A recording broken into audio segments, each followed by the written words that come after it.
Ladies and gentlemen, thank you very much for joining us and welcome to this In Conversation event with the Right Honourable Grant Shapps, former Secretary of State for Defence and senior member of the previous government. Grant, we are delighted that you are with us this evening.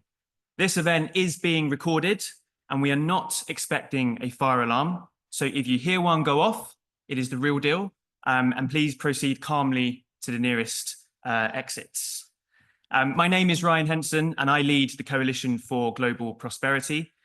The coalition exists to champion the United Kingdom as a force for good in the world. We bring together political, military, business and faith leaders who believe that an effective development budget alongside an active diplomatic and defence strategy keeps Britain at the forefront of saving lives, alleviating poverty and bringing freedom, security and prosperity to those who need it most. And we are here tonight to launch our new report authored by Tom Nurcombe titled Development in the Pre-War Era. The war in Ukraine has shaken the rules-based international order to its core. Since the invasion, Russia has strengthened its ties with China, Iran and North Korea. And collectively, this new axis is looking to court, coerce and exploit lower income countries to promote a new vision for international order that aligns with their foreign policy goals. Tom's report, which you conveniently have on your seats and which I encourage you all to take away with you, shows that a well-designed and well-funded international development budget can help combat the influence of Russia, China and Iran in those countries. That is extremely important for the well-being of the people in those countries, but it is also vitally important for the defence and the security of the United Kingdom as well. So without any further ado, I'm delighted to introduce the man who did so much work on this topic in government and who continues to be a strong voice in defence of freedom and prosperity, the former Defence Secretary, Home Secretary, Energy Secretary and Minister under 4 Prime Ministers, the Right Honourable Grant Shapps.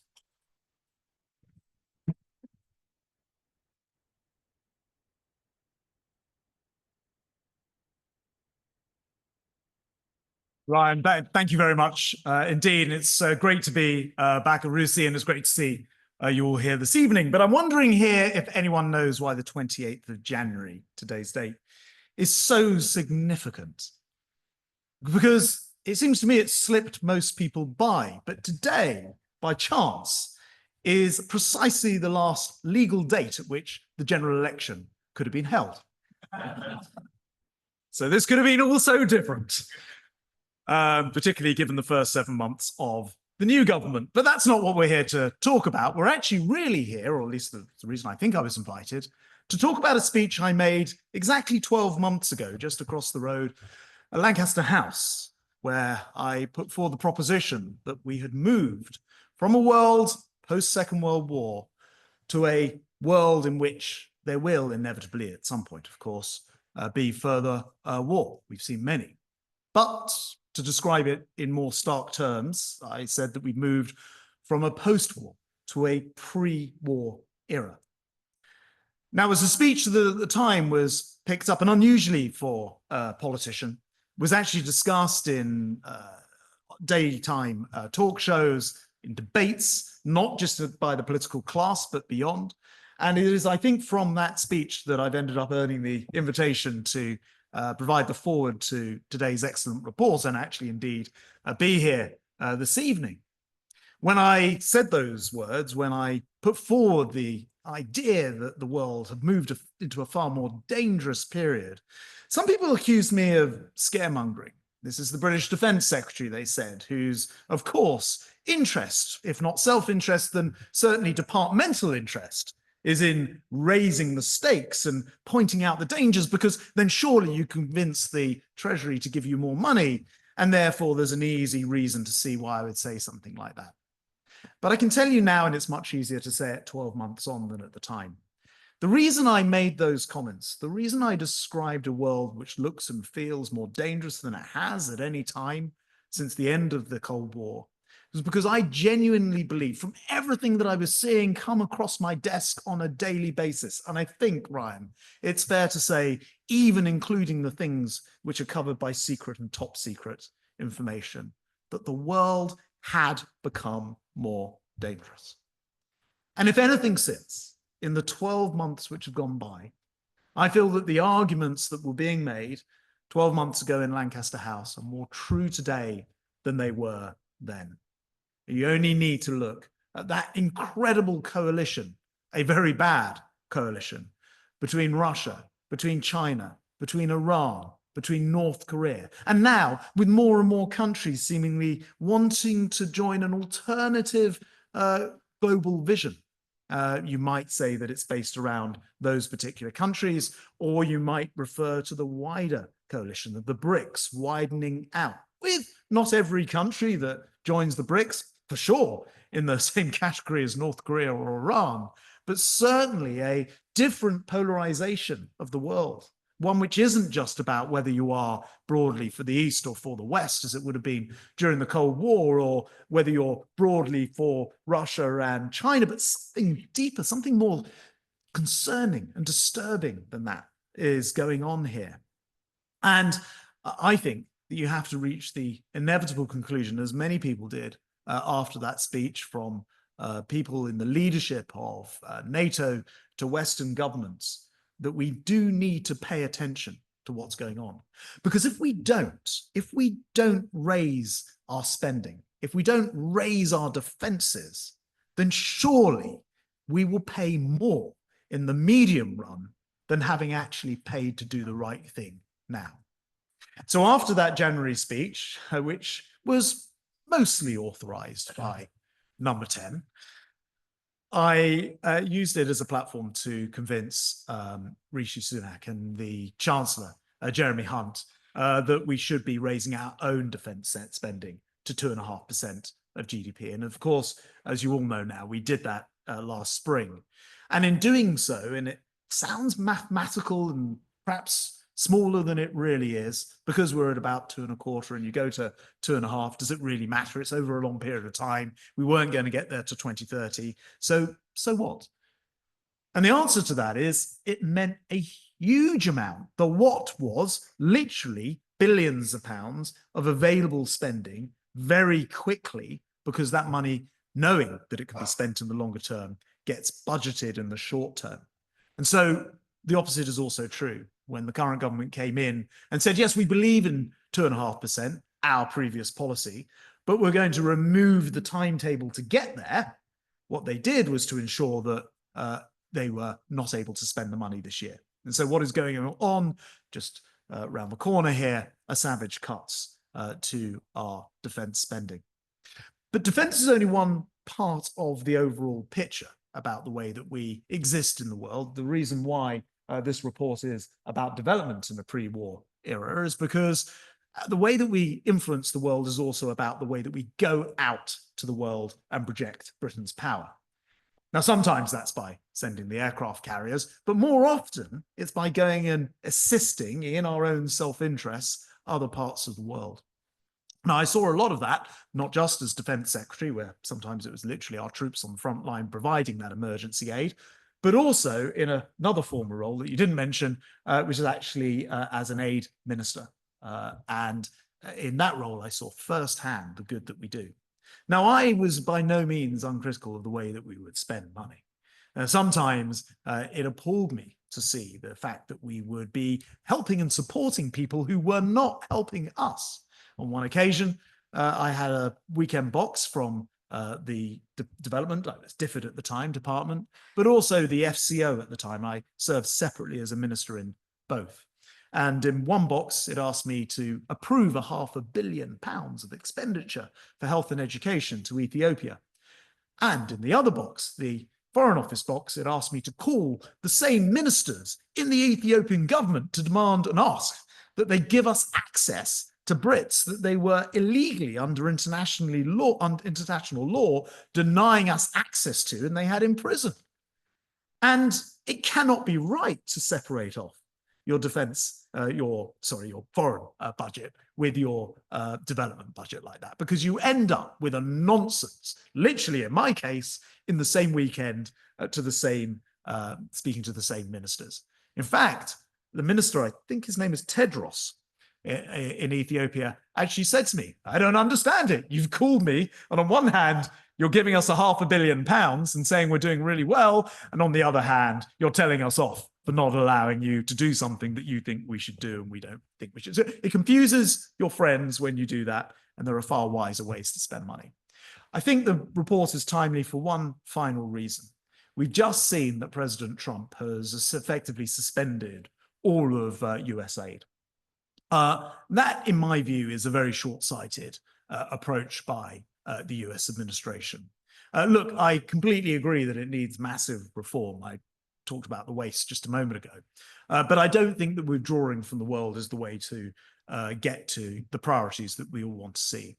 In this world, much more challenged by a powerful China, with perhaps the biggest naval forces, particularly in areas like subs, and that coalition with Russia, North Korea, Iran, the answer is not to withdraw, because China's doing exactly the opposite. They're going the other way. They're making people more reliant on them. We should understand and learn from that, but we should operate our policies when it comes to development in this, what I've now declared as the pre-war era, not because I want to go to war, but because I want to stop us from going to war, needs to be an intelligent form of development. And I think your report goes a long way towards proposing exactly that. So thank you for having me here this evening. I'm looking forward to your questions. Thanks very much.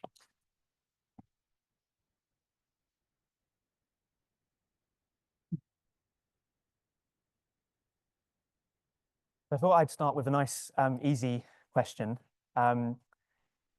What do you think, Grant, the new government is getting right when it comes to foreign affairs and defence, and where do you think they're going wrong? So I think, as is inevitable with almost any British government, the realities of being, for example, a foreign secretary, as David Lammy is finding out, is very different from the sort of rhetoric that you do when you're either a student or, in his case, a shadow kind of student Secretary of State. And I think it's been amusing, to me at least, to compare what he said and what he does now. And I don't just mean on what he said about Trump, which must be toe-curlingly painful for him to be reminded of every time. I actually mean across a whole panoplia of different things that he has said and done over the years. So more mature attitudes in lots of different areas. That said, I'm actually quite critical. I actually personally think that his attitude towards the conflict in the Middle East, particularly withdrawing entirely as gesture politics and nothing else, those certifications, was a huge mistake. All you do is lose friends and influence no one when you behave like a student politician, and when you're actually foreign secretary of a G7 country. Is there anything that you commend?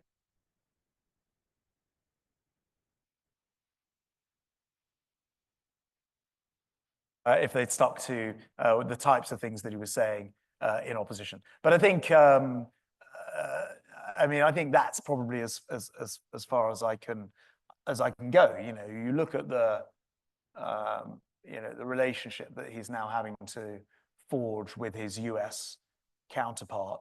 You know, we are by far and away the US's closest partner when it comes to things like defense. So I have literally been on a nuclear submarine off the coast of Florida with the Americans, sharing our nuclear secrets with each other. But we were, what, 15th, 17th in the call list for David Lammy today with his new opposite number, right? That is a problem, and the problem has been created by the previous student politics. Yeah. While we're on the subject of the US, can you offer any reflections on the new Trump administration based on the appointments that we've seen so far? So, I mean, I've been keeping a very close eye on the areas that have been of great interest to me. So Hegseth in defense, and Trump himself. And, you know, again, actually, if you looked at the comments that were being made in advance of the inauguration, and certainly in advance of the election, you know, by my calculation, the Ukraine war would have been over today, a week ago, because it was going to take 24 hours, right? And here we are, actually it was great to see President Trump tweeting within his first 48 hours that Putin's the one who needs to move, and if not, there'll be ramifications. And better still, that if there isn't movement by Putin, it won't just be America, but Trump will invite America's friends to act as well. So actually a bit of American leadership on the Ukraine side, which I thought was really welcome. Actually, there's a lot of things that Trump's doing more wide and more broadly when you look beyond the kind of just bringing development to a complete screeching halt, or some of the more outlandish things like taking over Greenland. I actually think there are things which you look at and you go, it's absolutely right. I mean, it's absolutely. I'll give you one example. To my huge frustration, this concept of ESG, the idea that defense is bad and companies and financial sector shouldn't invest in it. You think about what that really means. It really means that we are going to make the cost of capital to defend the West and freedom and democracy more expensive for ourselves. What a load of nonsense. And I'm really pleased to see Trump just cut right into that nonsense. On the subject of Ukraine and also the development in the pre-war era, do you think the public understands the need to spend more on defence, on development, on diplomacy? And we know from the polling that they're sceptical of development. Do you think there's more that politicians could or should be doing to make the case, as you did when you were in post? Yeah, so I think first of all, two things are important. First of all, cut out the nonsense. So this business of handing with one hand, and which is why I think actually, I know this is hotly debated and you guys will have had, I imagine, a lot to say about it, but I thought that Boris was right when he brought FCDO or turned it into FCDO, when he brought that together with DFID. I'd seen what had happened on the inside. I knew that it was wrong, and I'm pleased to see it done together. That's the first thing. The second thing is the public's broadly very supportive of defense spending. I mean, it actually polls very well that we should spend more money on defense, much to my relief when I was defense secretary, but also more broadly because I think it's important to deter our adversaries. But you're right to say that sometimes, or quite a lot of time, spending on development is much, much less popular.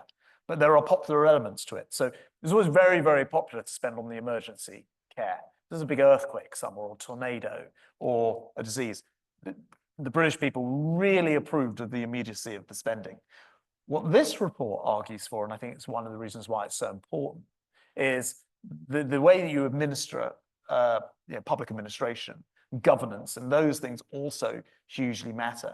And I think it's really, really important to make those arguments. And I do think it's where this report has a particular strength, because it goes into saying a very significant sum should be spent on making sure that governance is improved, because that's the way to get your long-term improvements, right? Otherwise, yes, you can save somebody from an earthquake, but they'll still starve tomorrow because they've got incompetent or even corrupt governments.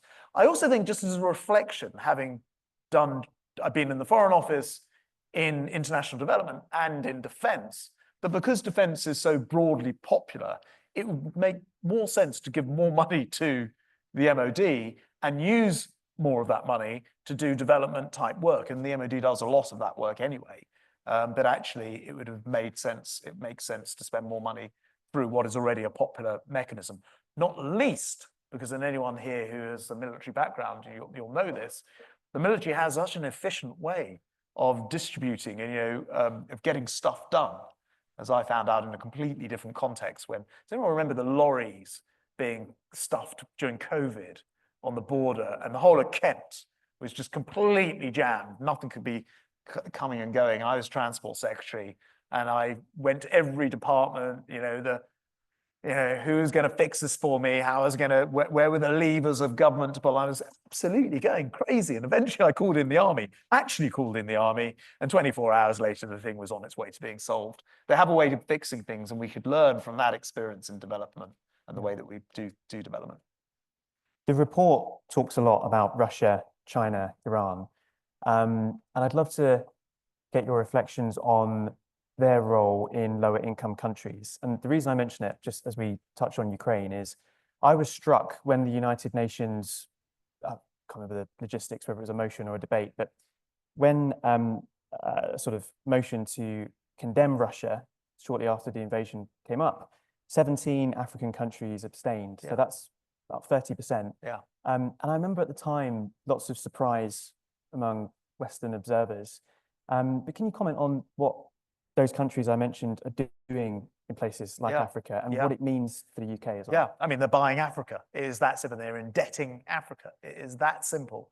I remember as development minister, we'd be doing some worthy and worthwhile, by the way, project on, I don't know, sort of water irrigation or funding people to start their own businesses in, name your African country. I visited, I think, nearly half of them during my time, or certainly a third during my time in that role. And there would China be building the big palatial new palace for the leader, or at least the parliament for the leader, and some road to absolutely nowhere, but beautifully constructed, that the country probably didn't need, but it was a vanity project for the president of the day, and charging them the interests and whatever. And you literally see countries go bankrupt and owing everything to China. Now, I'm not suggesting that British development money should be spent in that way, but what I do think is you can combine the two. There is nothing unethical about prioritizing your development around your foreign office objectives, your defense and foreign objectives. Whereas I think it is actually, this is going to sound like a tongue twister, but you remember that Blair had this ethical foreign policy. I think maybe it was Robin Cook's thing originally, wasn't it? And the thing about it is, I always view what they call the ethical foreign policy as being an unethical foreign policy. I said it was a tongue twister, because what it does is precisely the thing I described before with this extraordinary situation in Ethiopia, where you give them £500 million and then try and persuade them to do something else. You literally work against your own country's interests in the name of being ethical, which is insane. There are so many people to help in the world, so many countries that could benefit from British leadership, that we have, if you like, the pick, so that we can both do tremendous good and support British overseas objectives. And in doing so, you'd also have the third benefit of bringing the public of Britain along with you. So I think you should have a policy which really is, on the tin says this policy benefits the people we're helping and it benefits Britain too. That's where we should go. I want to bring in members of the audience shortly, but last one from me for now. With populism on the rise in France, in Germany, in Italy, in the US, what does the UK's leadership role look like in the next 10 years? Because we talk about leadership, and sometimes not us, but I think collectively we fail to articulate exactly what it looks like. But what does it look like for you? So I think actually Britain we have to play on our advantages, right? And we've seen plenty of chaotic times ourselves. 2022, apologies to anyone who was involved in whatever role you were in at the time, but 2022, we gave the country some significant chaos during that very short-lived government whilst Her Majesty died. But what was remarkable and unthinkable elsewhere, but I think a real tribute to Britain and basically missed along the way, was not a single person died as both our head of state and our government changed. No one thought that there was any chance of a revolution, even though these monumental things were happening at the same time. And I think it is that British stability that I found as I go around the world, and particularly in roles like Defence Secretary, is so respected by the rest of the world. And we lazily assume that if you are Germany or France, to use your examples, or Italy, then the same would be true for them as well. But nothing of the sort is true. France is on their fifth republic for a very good reason, right? They just have revolutions and end up having to start the country again with its whole administrative system. Germany clearly, obviously, has only a post-war settlement. Same with Italy. We have the hundreds of years of history and stability. And I think that is the thing that we can most use to our advantage, whilst, as you say, there's a sort of wave of what you describe as populism. By the way, I think a lot of it is actually quite a lot of it is actually common sense. I was describing before on the the way that ethics have been wrongly used to damage our own defense. Do you know, if you're a defense company, it's virtually impossible to get a bank account in this country. So banks and financial institutions don't want to defend our way of life because we've made them too scared of doing it because of nonsense about ESG. So what you're calling populism is also, some of it is just common sense. But what we don't want to see is the extreme of that, getting to a place where the whole kind of world order breaks down and then ends up benefiting the Chinas, the Russias, the North Koreas, and the Irans. Great, thank you. Right, questions. Please wait for a microphone and please say who you are and your organisation. Sort of hand up just here. Yep, there we go.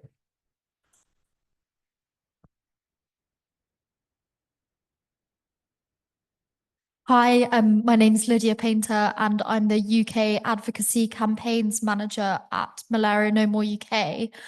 I just wanted to ask a question around using the MOD and the army to achieve development initiatives, and I completely appreciate the efficiency point, and I actually have recently written a briefing on close ties between development and defense spending, so it's not something I'm sort of immediately predicated against. But does that approach risk raising tensions in countries where the FCDO is working because it's less about partnership but more about paternalism, and could look like the UK is trying to do something or impose ourselves in a country, sort of thinking from the point of view of the person or the community receiving that aid? Would you rather receive it from your own community health workers supported by the UK government, or would you rather receive it from soldiers? Yeah, I don't think this is necessarily about soldiers and army gear going and providing the actual aid. I do think it's about using the extraordinary logistics capabilities that exist within our military, and so that could be backroom, it could be helping the local organisation to do it. So that's the first part of my answer. The second is, and of course this would need to be matched with the circumstances, we shouldn't go and do it in a provocative way, but for goodness sake, we're just kind of like scared of our own shadows in this country too much of the time. And, I don't know exactly when we lost our confidence, whether it was during the fallout of Suez or something, but we have the ability to do more good in this world than we believe we can do, but actually countries all over the world believe we can do still. So in other words, we've got a lower opinion of ourselves than the rest of the world, in my experience, both in the Foreign Office and in the MOD. So I don't think we should be too shy about that as it happens, but it's not actually the natural consequence of what I'm saying. What I'm saying is, let's use that quality of logistics and make sure that we're delivering through that route. Yes, Alice at the back. Hi, I'm Alice Hopkin. I was a special advisor in the Home Office, and one of the stakeholders that we haven't mentioned today is the Home Office. In the past decade, I think the Home Office has spent from 8% of the ODA budget. It's now at about 26% that they're spending of the ODA budget on in-country asylum accommodation. So when you think about how we reduced from 0.7 to 0.5, that amount that was being spent by the Home Office was growing at that same time. And I know from when we were in the Truss government, we were produced some figures that basically said we had no money left to spend on bilateral programs. We then ring-fenced the 2.5 billion that allowed us to pay for Ukraine out of that, but nothing's really been done about how the Home Office spends the ODA budget, because it's all very good making these commitments. So how would you bring the Home Office in to make sure that we don't end up in a situation like that again, where we can't make commitments to other countries, because obviously we make commitments to multilateral spending first? Yeah. It's a great question, Alice. I remember looking at this during my week's work experience as Home Secretary, and being shocked by the numbers. And actually, to link it with my previous answer, I would be really happy to see about a quarter of overseas aid cash actually spent by the MOD, rather than, say, the Home Office. Really, the true answer to your question, if we're all being completely honest, is we absolutely have to sort the problem out with these small boats, and the entire reason why the Home Office is under that kind of budgetary pressure. And frankly, now I'm free to say this and have had time to go away from Westminster and not be hanging around here. I've done a lot of thinking about the small boat situation and the reason why the Home Office is in that situation. And one, I think it's insanity to have scrapped a scheme that was basically coming to fruition on Rwanda. I've been to Rwanda. I know that they would have handled it very efficiently. They were very capable of doing that. The current government's then left kind of no reason not to come here because they've removed the thing which would have stopped people from coming here. So the second half of the year, we saw this big growth in the numbers crossing, and that would just continue. And thirdly, I have come to the conclusion, and I'm not I'm not known as some firebrand radical, and I'm not doing a Robert Jenrick and moving my politics or anything else, but I do actually think we probably do need to leave the ECHR because right now, if you can't stop the boats in the water, then it's time to take a more muscular approach to it. And no one says that the United States is not, well, actually some people do, and maybe under the current situation, but people accept the United States as part of the rule-based order, but they're not even a member of the UN laws of the sea, right? And all I'm talking about is leaving the ECHR if that's what's required. And so I think we just need to, there is no magic solution to this problem, and the problem you've described is actually that problem. And that's why the money is being channeled in a way which is stopping it from going internationally where it should be. And we just need to be a lot more clear-eyed about it, effectively thinking much more clearly, a bit like Trump would, by saying that this is not going to stop unless you take action, which is the equivalent of doing things which actually then give you the power to stop it. And we have to accept as a country, we don't have those powers right now, but we can gain them back because we're sovereign. And that's why, I didn't vote for Brexit, but we're out. We might as well take advantage of it. It gives us those advantages. Use them. Otherwise, we've done the worst of all things. And, as it comes back to the previous answer, we've become scared of our own shadow, like we'll be international pariahs. No, we won't. We'll be, observing laws. We just won't sign up to that particular part of the pact because we've got a problem that needs solving. Just to take advantage of your being outside of Yes, government. I'm loving it. Yeah. Do you think leaving the ECHR will become Conservative Party policy at some point during this Parliament? I doubt it at the moment. I don't think that, I haven't seen any suggestion of that. I think Kemi would have said if she wanted to go in that way. And look, I totally accept there are strong arguments for and against, and I've tracked them all, and I've been in a cabinet where we've had to think it all through. But I have, out of government over the last 7 months, come to the view and conclusion that if we actually want to stop this problem, then that is probably the only way to give ourselves the powers to stop it. And to govern is to choose, and you can't just wish away a problem like people risking their lives crossing the channel from, by the way, already a perfectly safe country in France. You actually have to do something which is going to change the reality at sea. And this is the only thing which I think can do that. Yes, in front, sir. Yeah. Need a microphone. My wife says I only need a telephone on the international calls. Grant, that was brilliant. It really was. Can I just build on your last answer and suggest that the problem, while I entirely agree with you on the ECHR, is not just about the ECHR. We have a much wider problem with our courts. If you compare the Swedish courts, for example, or several other European countries to the proportion of Albanian asylum claims that were resulting in people being sent back, the British court's completely out of line. As a frustrated backbencher, before we joined before we embodied it into British law, Yeah. I found adventure training was being destroyed because of court judgments, which again and again declared against providers like the Scouts, undermined civil society. I found we couldn't get rid of council tenants because judges would refuse to evict them. We seem to have a uniquely British problem with our lawyers. We've moved from the rule of law to the rule of lawyers. But first, it was very nice to see you. And secondly, look, I think I basically agree. And you can see again with what Trump's doing. He's taking what is the middle ground and he's moving it. He did it in his first term in office. And interestingly, notably, Democrats didn't overturn a lot of the things he did, in particular with China, for example.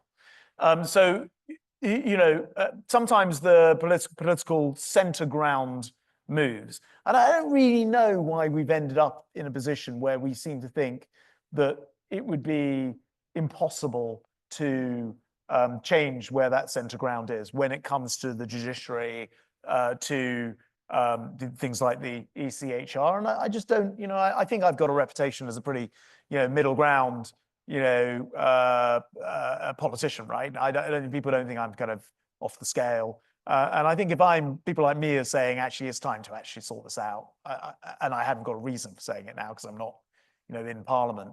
I think it genuinely is time that we just look at this and go, the world, in the same way as the roof didn't fall in, despite all the predictions when we left the EU, and we grow, sadly at the moment not spectacularly faster, but certainly no slower than the EU, and I think we could grow faster if we took the advantages of it. Like the same is true here. If we left the ECHR, the world wouldn't fall apart. We'd replace it with the new British Bill of Rights. And lo and behold, all of these terrible predictions that lawyers and others make wouldn't happen. And I think it's perfectly right that governments and parliaments set where that centre ground is and tell the judiciary that these are the laws to achieve it. And there'd be no terrible outcomes from that. I'm looking for a lawyer in the audience. Lots of hands. Gentleman here, your hand was up first. Thank you. I note that one of the recommendations of the report is to spend 20% of ODA on the programs to support the institutions and civil society. And yet the report also says that over the last few years, the spending on this type of programs have been halved. That's the time, of course, when you were in the government. So I was wondering what prevented time when you were in the government to spend on those institutions, and how would you suggest those barriers can be overcome by the current government? Yeah, I mean, when I was International Development Minister in 2015-ish, I was in the happy position of us spending 0.7%. I remember Cameron appointed me. He said, "Grant, you're going to love this. You've got more money you know what to do with." And that was basically true. We had to, and I think it led to problems in some of those programs, by the way, but there was a lot of cash. And so I don't know what the figure was, but I would imagine if you go look up the amount that was spent on improving administration, it was probably very, very high at the time by comparison to now.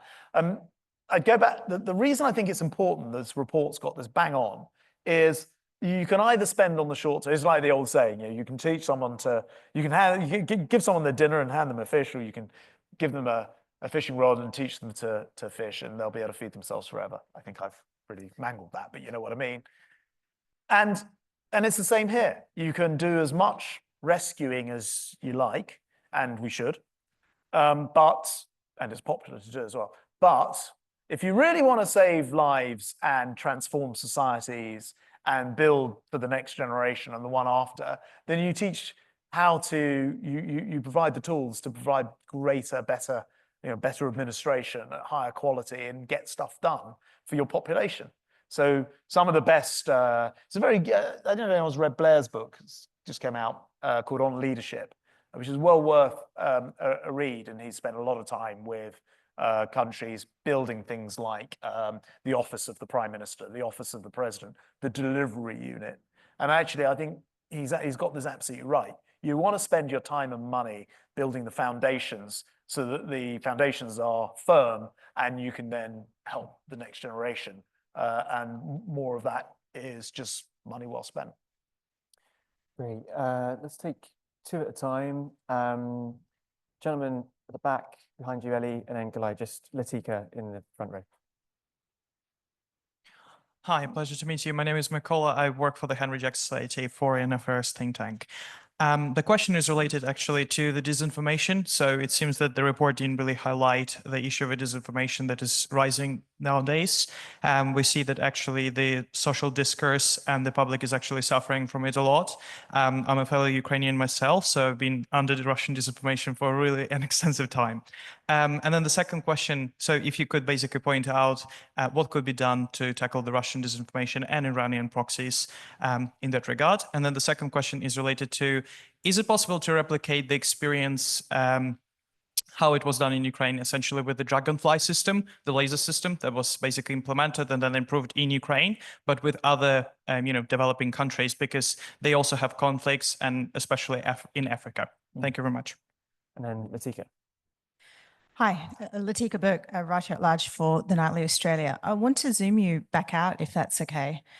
One of the things you talked about in your speech was the short-sightedness of the US cutting aid.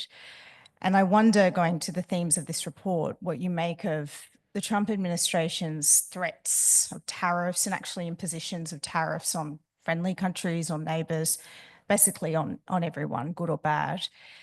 And what kind of effect that has in trying to rally a coalition that stands for the West if the USA is behaving as someone from a country that was economically coerced by China in not too dissimilar fashion.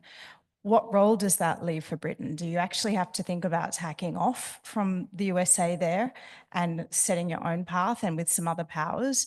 I'd be really interested to know your thinking about that strategy and where that leaves the rest of us. Thank you. So I spent quite a bit of time thinking about disinformation and the way that it operates, and it's obviously having a very bad impact on public discourse. And there will be people who always believe what comes up on their TikTok or X feed or whatever. However, I think over a period of time, what we're seeing and what we might continue to see is the sort of population getting a lot wiser. So I bet if you went back to the 1950s, people would have believed virtually anything that they saw in the media. And I bet, I have no substantial evidence of this, but I bet that if you were a member of the media, then you were held in higher regard than you might be in the modern era. But actually, over a period of time, people kind of got wise to the fact they were being sold news, maybe the quality of that news descended, and so people discounted more of what they saw. And we've seen all of this happen even before social media. Now on social media, people see it and they kind of know in the back of their head that's probably not true. And they're sort of like, is that true? And they can see stuff written about people or organizations and they believe it for about 30 seconds. And then they're on to the next thing. And so the very value of the propaganda or the disinformation itself has been reduced because people have just become more savvy. So I think if you take a 2025 person compared with a person from the 1950s, they are just vastly more savvy in every area of life, but in particular in the information being provided. So you remember that old saying, people say, it must be true, I saw it in the newspaper, or it must be true, I saw it in the Sun or the Mail or something. Now it must be true, I saw it on TikTok. No one believes this stuff. So this is not to dismiss it as a problem, but it is to believe in the wisdom of crowds to quite a large degree. And I think that for the most part, people can separate truth from fiction, particularly if, and there'll be information officers in this room, particularly if you're able to get the truth out there quickly. It used to be said the problem with a lie is it's halfway around the world before the truth's got its shoes on. And that was true if the lie was being broadcast or printed and you had to wait till the next day for the next newspaper or a new newsreel. But it's much less true if 20 seconds later you can contradict it. So the truth can catch up much faster now. These are slightly random ramblings on your question, but we've seen a lot of this disinformation from the Russians. But I think we know and we're alert to it, and therefore we try and educate people. I'm not quite sure on the Dragonfire, which is a weapon that I loved. If you're allowed to love a weapon, I certainly did. It's a laser. It can fire for like a tenner and bring down a missile or drones. And I brought forward the production timeline by 5 years, so it will be on HMS ships in 2027 rather than the next decade. And I think there's a lot of space for the development of weapons which are able to counter what's our otherwise very asymmetric risks. So a drone could destroy a ship, but a drone might cost a few tens of thousands of dollars and the ship costs hundreds of millions. So you've got to deal with that asymmetry in your weapons. I fear I've fatally failed to answer your question because it was something about how you replicate it elsewhere. And perhaps I don't have a quick answer for you on that one. On Trump and tariffs and the impact on the Western coalition. Look, I'll just put it out there because I'm not a politician. It doesn't really matter. And by the time, if I ever come back to politics, Trump will have left office, right? Because he can't go again. So I'm going to say it, not risk a David Lammy kind of problem. First of all, I'm not going to be as rude as Lammy. And secondly, I'll just tell you the truth, right? I think Trump is wrong to break the Western coalition. I think that is wrong. I think it's counterproductive. I think it's counterproductive for America as much as it is for Britain or any other country. But I do think he's right that it's wrong that Europe and other countries have been freeloading off America, providing our protection for too many decades. Maybe it was okay just after the Second World War when we were all broken, but it is inexcusable that we're spending, in the case of this country, less than 2.5%. And by the way, we're the best outside of America. We are actually the second biggest spenders in NATO, is the United Kingdom, right? It is inexcusable, and Australia, who live in an increasingly dangerous part of the globe, I went and visited and very kindly went in an F-18 and had a great time, but actually the Australian defense budget is also, far too small for the threat that is on the horizon in the Indo-Pacific. So why should American taxpayers feel that it's their duty to, pay the money that we're not prepared to pay to protect ourselves? And you get to the end of that sentence and you start to see why Trump is saying that. Now, I don't agree with him, his rhetoric and his lack of diplomacy and what have you, but I can't help but have more than a sneaking respect for the fact that it actually gets people to finally sit up and listen. Because how many presidents, from Biden to Obama and all the presidents going back for decades, have been telling us we need to, take our fair share of the burden. And what have we done about it? Nothing. And this government comes in and cuts even the, pledge that we'd already made to get to 2.5%. It's pathetic, and he has a point. We've got 10 minutes, so we're going to take 3 questions now.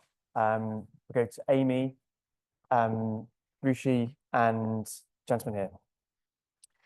Hi, I'm Amy. I work for United Against Malnutrition and Hunger. We held an event here at RUSI not too long ago on a similar kind of theme. So it's great to see it being picked up a bit more on the what you talked about, Grant, about like long-term instability leading to like conflict as a result of kind of long-term chronic hunger, chronic disease, chronic poverty. We've talked a little bit about how the public don't really get that. And in my experience, anybody that's ever served in the armed forces really understands that. So my question is, do you think that politicians get that, that link enough between the value of good quality aid spending and the then sort of the stability and security of the global order? And secondly, we've talked a bit before about the role of senior defence figures advocating for a strong development budget. So it's great to see you here, but do you think that there's more space for that, people with a strong defence background advocating for a strong development arm as well? Thank you.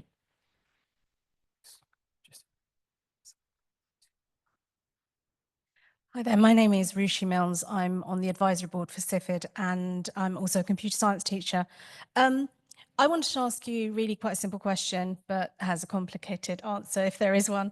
What do we do about the threat that China presents? Because the way I see China, I see it as very much as a hydra. They're everywhere you look. If you look at Huawei and our 5G network, we obviously stopped that. You look into Africa, and there are countries like in Kenya, you go into really rural areas and there are developments there that have been around for a very long time. So it's not something new. And obviously with DeepSeek and the AI and how that obviously doesn't use the chip technology that the US ones use, but the AI obviously has limitations, and we know what China does. They flood the market, that kind of stuff. So that's my question. Thank you very much. I just wonder if there is a danger to framing development in the national interest. From about the late 90s through to, let's say, 2015, there was an effort to say that development should be led by need. It should be in the interest of the recipient rather than the donor. And interestingly, I think the UK actually really drove that to a significant extent, and it gave us a great deal of influence in the international machinery, in the IFIs, amongst other donors within the OECD. I agree there are an awful lot of poor people in the world that we can probably pick and choose where that Venn diagram overlaps UK interest and need. There is a danger that it doesn't. There is a danger that when we start saying where would we give aid that is good for the UK, we start giving it in bad ways. We start going back to the Cold War. And if we're in an era of rising tensions, the quality of aid up until the 70s was quite lousy. Whatever problems there might have been in development cooperation, in the 90s, 2000s, it was vastly better. It was vastly more effective. And just to put my cards on the table, I think the merger that produced the SCDO was a mistake. I think it was the wrong decision, done in the wrong way, at exactly the wrong time, and badly executed to boot. That aside, there is a way of making defense, development, and diplomacy work together, but there are risks from a development perspective to framing it in the national interest. And it can be a slippery path that can lead us to some very, very bad things done in the name of development, which aren't very effective and aren't ultimately good for us as well, if we're talking about a roles-based, principles-based international order. Great. So first of all, do politicians get it? And do the public get it when you advocate for development spending? So look, I think politicians get it a lot more than the public gets it. And one of the big problems, it ties in actually with the last point, one of the big problems is actually by and large, if you go across to Parliament, by and large, both sides are in favour.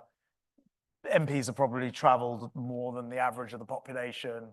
They think more globally, whilst we'll worry about the potholes in our own neighbourhoods at constituency level, we are nonetheless legislators at a national level, and therefore we have a good grasp on what's happening elsewhere and how that could come home to roost, and in any case, why we have a moral duty. So I think the simple answer to your question is politicians get it more than the public. I think the difficulty is that to give any aid at all, you need to have the acquiescence of the public. Otherwise you literally end up in the situation in America right now, where I think US aid, the workforce has been sent home and put on paid leave, right? So you imagine the chaos that's going on in their aid programs, which by the nature of their economy, even though they never came anywhere near 0.7%, they were outspending everybody else by a long way. So yes, I think politicians do get it. I think the smart thing here is how to get the public to come alongside. And I'm just going to extend a little bit the point that I was making before to Alice. I would actually, and actually your report has made me think about this a lot. I would actually now, if I were in charge, take a very significant chunk of the development budget and give it to the MOD to deliver, as I said before. One, they deliver it more efficiently. Two, it would command public support. So three, you would just help more people. I think actually it would be a very clever, smart way to go in order to try to bring the public with us in something which, because people are worried about the potholes in their streets, it needs doing. And by the way, I'm choosing potholes for a very good reason. I always remember being a development minister and, maybe coming back from Mogadishu on for a weekend, for a Friday surgery. And I've been in Mogadishu or Juba in South Sudan or somewhere that literally hell on earth. And I go and knock on a door on a Saturday morning, doing a bit of canvassing, and then, have you seen the state of our pavements? It's like the third world. And I go, no, you just have no idea. Literally no idea how you bite your tongue under that. But that is the gap between, at the very extreme, politicians who know what's going on and the public, and we need to bridge it. What do we do about China tech, things like this deep seed shock to the system and what have you? Well, here's the truth, folks. Like, we will never be able to deny them like the tech that they need in order to compete on the world stage. Here's the reason why. This is not like, you know, there's no interconnectivity and you can lock a country off either deliberately like Japan did to itself or, you know, intentionally through sanctions to the point where they're never going to see that technology. Because most of this stuff, you know, moves by, you know, bits and bytes. It is much easier to replicate than, you know, for example, the secrets behind the nuclear weapon. But all these countries even got those secrets, even though it's incredibly complex. So it is an absolute false belief that if you don't give them the latest generation of NVIDIA chips, China won't get there. And in any case, as they just shown, using, I think, a chipset from 3 generations ago, they've just produced a large language model, which is every bit as good, seemingly, as the latest Chat GPT, unless you ask it what happened when someone stood in front of a tank, and it seems to, doesn't seem to have that information. But I mean, that's just the way it's been taught. But the actual technology is every bit as good. So of course we should try and slow down our adversaries. And I'm not saying that we shouldn't put, you know, export, you know, constrictions in place. I used to run NSNI, which is the national security part when I was business secretary. For example, I kicked China out of running Newport wafer fab factory, which because I thought it gave them danger of them having access. But let's not kid ourselves. They are going to get this data. They're going to get this technology. They are going to be able to, if they want to, continue to develop at a pace which both matches and, in some cases, outpaces the West. No, our biggest hope, I think, is not bans on exports, though we should do it, but actually the real human experiment here is how long you can hold a population down without a choice over its own future. And the Communist Party knows that. That's why they're paranoid about everything that happens, including when they ended the COVID restrictions because of public unrest. And they are, in the end, I believe, in exactly the same way as communism ended in places like the Soviet Union. In the end, it will end because not of our sanctions, but because people just get fed up on it about it. It's very, very hard to know when that will happen, but I believe it will happen eventually. That's why we need to stay strong in the meantime and compete. And sir, I just disagree. If you had sat with that box on a Sunday afternoon, giving £500 million to Ethiopia and then calling the minister to plead for access, which is internationally required because they're members of the UN, of our own citizens who were locked up in jail and we couldn't get to them, that country couldn't understand why the heck we were doing this, let alone me understanding why I was calling him to ask. And just a wider point about this, like, there are so many people to help in the world.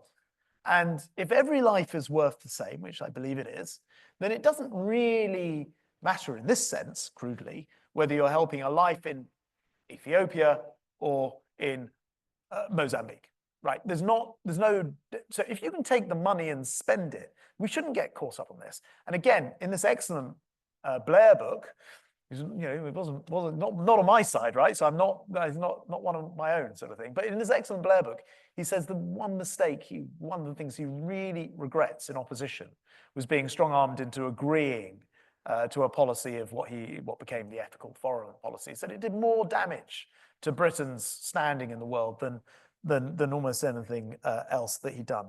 We can do great quality aid in this country, but we do not have to think that we need to do that against our own interests. There's plenty of ways we can give aid and provide great British self-interest at the same time. We shouldn't be shy about it. We should be upfront about it. We should be bolder about declaring it and get on and deliver it. And if we did that, we'd take more of the public with us at the same time. So I end on a note of disagreement, although I see you're desperate to get back in. I ought to let you make your point.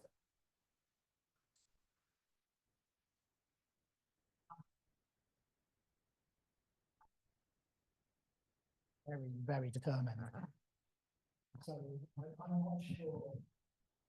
Yeah, would they have cared if we didn't give them $500 million? Maybe not, but I'll tell you what really made me sick is we would go out our way to help a country and then they would vote against us in the UN. And there are plenty of countries who will do the things that we need them to do for us. And we should be ruthless about it. So I had a situation last year where Guyana were being threatened, not in Africa, obviously, were being threatened by their neighbor, South America. And I literally sent a gunboat, They could not have been more grateful. My opposite number, who was actually the national security advisor, phoning me, sending me, eventually sending me pictures of his family, their children and grandchildren, and was so thankful, and we averted this crisis. 2 weeks later, they voted against Britain in the UN on something that really mattered to me. And I just called this guy and I said, look, I was there for you. Where were you for us? On something which, frankly, probably didn't hugely matter to them. They voted with the Chinese. Right? If we don't get to, where was the Foreign Office on this? Why weren't we kicking up a fuss? Why was it taking the Defense Secretary to personally do the diplomacy on it? If we don't get serious about this as a country, but we allow China and Russia and other countries to use their influence in this way, then it won't just be the poor of the world who lose out. It will be the ethics of the entire world. So, and I don't say this from a position of ignorance. I'm pro-development spending. I've been a development minister. I've been in the Foreign Office role separately and a defense secretary. It, to me, has become more and more clear. And funnily enough, since ceasing to do any of these jobs, it's actually become clearer still to me, to the point where I just think we need to move the center ground on a lot of this stuff. And I think today's report is a really good contribution towards that. Thank you. Well, the bad news is we have to stop, but the good news is we have wine upstairs in the library, so we can carry on the discussion. Thank you all so much for joining us and for your questions. Grant, thank you so much. Can we show our appreciation for Grant Shapps?